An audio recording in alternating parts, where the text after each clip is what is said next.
जो आम आदमी पार्टी के नेशनल कन्वीनर हैं, एक पार्टी के राष्ट्रीय अध्यक्ष, एक पार्टी के राष्ट्रीय कन्वीनर, दिल्ली के पूर्व मुख्यमंत्री को मैंने आप सबकी उपस्थिति में अपनी पत्रकार वार्ता में सर्कुलर पढ़कर बताया था। हमने सर्कुलर पढ़ा था कि क्या क्या सर्कुलर में लिखा है और मैंने कहा था कि अगर इस सर्कुलर में आपको कहीं ये दिखता है कि दिल्ली की सरकार ने कुत्तों की गिनती के लिए शिक्षकों को लगाया तो आप मुझे पढ़कर मार्क करके बता दीजिए। मैं शिक्षा मंत्री के नाते माफी मांगूंगा, अन्यथा अरविंद केजरीवाल जी माफी मांगे। उस दिन के बाद से कुत्तों की गिनती पे बात करना आम आदमी पार्टी के लोगों ने बंद कर दिया है। मगर हम दिल्ली की जनता के सामने अरविंद केजरीवाल जी जो आम आदमी पार्टी के राष्ट्रीय कन्वीनर हैं, उनके गैर जिम्मेदाराना, उनकी मारो भाग और भाग जाओ, झूठ बोलो और भाग जाओ, शूट एंड स्कूट की राजनीति को नहीं चलने देंगे।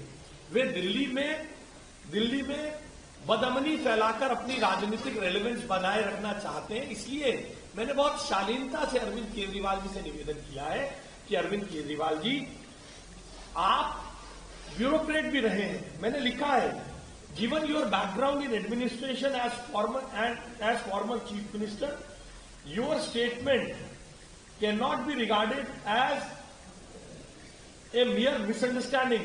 Instead, it appears to be a part of a deliberate attempt to derail smooth implementation of a very important safety initiative. Unfortunately, such conduct reflects continuous pattern wherein the Aam Aadmi Party indulges in what can be best described as shoot and scoot politics of making unfounded allegations, creating sensation and then retreating from responsibility. अब आप मुझे बताइए, एक party का राष्ट्रीय मुखिया जो ये क्लेम कर रहे थे गोवा में जाके, मैं ही तो अकेला राष्ट्रीय नेता आया हूं आपसे वोट मांगने, वो राष्ट्रीय नेता दिल्ली में जो है ही नहीं उस पर झूठ बोल दे। और मेरी बात को पुख्ता करने के लिए आम आदमी पार्टी ने कल ड्रामा किया। आम आदमी पार्टी ने कल कहा कि सरकार प्रदूषण पर चर्चा से भाग रही है। मेरे साथ कपिल मिश्रा जी ने बैठकर बताया सरकार प्रदूषण पर चर्चा करेगी। इस पूरे जो कैलेंडर है, पूरा टाइम टेबल विधानसभा का उसमें जारी है। हर जगह झूठ बोलना, हर जगह भाग जाना हम भागने नहीं देंगे साहब। अरविंद केजरीवाल जी को दिल्ली की जनता से माफी मांगनी पड़ेगी, अपने झूठ को स्वीकार करना पड़ेगा। दिल्ली की जनता से उन्होंने पहले भी माफी मांगी है, एक बार फिर मांगे और दिल्ली सरकार बड़ा हित रखकर उन्हें माफ करेगी। पहले भी उन्होंने कई बार झूठे आरोप लगाए, डिफेमेशन केसेस में उन्होंने माफी मांगी है। अब हम तो बिना डिफेमेशन केस के भी माफ कर देंगे। दिल्ली की जनता से वो माफी मांगेंगे, दिल्ली सरकार उनको माफ कर देगी इस बारे में। बहुत बहुत धन्यवाद। और बताइए, कुछ और है?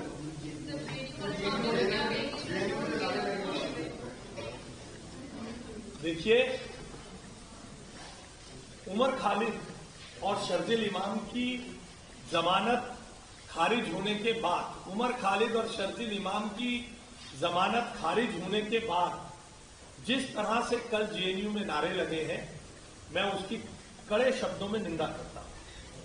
आदरणीय प्रधानमंत्री जी और माननीय गृह मंत्री जी के विरुद्ध निजी हिंसा की टिप्पणियां, ये निंदनीय है। ये टिप्पणियां इसलिए की जा रही हैं क्योंकि शर्जिल इमाम और उमर खालिद की जमानत रद्द हो गई। उमर खालिद ने दिल्ली दंगों में उसका हाथ था और आज किस प्रकार की विदेशी ताकतें उनके साथ लगी हैं। आप लोगों ने देखा ना, न्यूयॉर्क के मेयर ने अपनी शपथ के बाद तुरंत कैसे शर्जिल इमाम के बारे में, उमर के बारे में टिप्पणियां की है। Omar, we are worried about you. ये एक पूरा नरेटिव विदेशी ताकतों के साथ मिलकर पहले देश को अस्थिर करने की कोशिश की गई और अब जिस प्रकार से अब जिस प्रकार से जमानत रद्द होने के बाद जेएनयू में ये घटनाक्रम हुआ है, इसमें भी कहीं दूरगामी तरीके से विदेशी ताकतों का भारत की राजनीति में अपना प्रभाव डालना और कमजोर करने का एक कारण है। और क्यों ना हो, ऐसे लोगों की हिम्मत क्यों ना बढ़े, जब इस विधानसभा में ऐसे लोग हैं, ऐसे विधायक हैं। इंडी अलायंस की पार्टी है आम आदमी पार्टी, इंडी अलायंस का हिस्सा है आम आदमी पार्टी। कन्हैया कुमार के साथ मिलकर जो जेएनयू का अध्यक्ष जिसकी मौजूदगी में भारत तेरे टुकड़े होंगे के नारे लगे, उनके साथ आप चुनाव लड़ेंगे, उनके साथ आप चुनाव लड़ेंगे, उनके साथ मिलकर चुनाव लड़ेंगे और आप सब मिलकर इन जमानत ना मिलने का विरोध जताएंगे। तो इस प्रकार से गलत तत्व जेएनयू में सिर उठाएंगे ही। हम सबको, किसी को भी देश के प्रति बोलने का अधिकार नहीं है। आप प्रधानमंत्री जी की शिक्षा नीति पर बोल सकते हैं, आप प्रधानमंत्री जी की खेती के बारे में नीतियों पर बोल सकते हैं, आप प्रधानमंत्री जी की किन्हीं और टिप्पणियों के बारे में बोल सकते हैं, गृह मंत्री जी की किन्हीं कृत्यों के बारे में, पॉलिसीज के बारे में बोल सकते हैं, मगर देश के खिलाफ बोलने का अधिकार किसी को नहीं है। In democracy we agree to disagree, मगर हम किसी के बारे में निजी टिप्पणियां, हत्या की बातें करना बिल्कुल निंदनीय है, बिल्कुल निंदनीय है।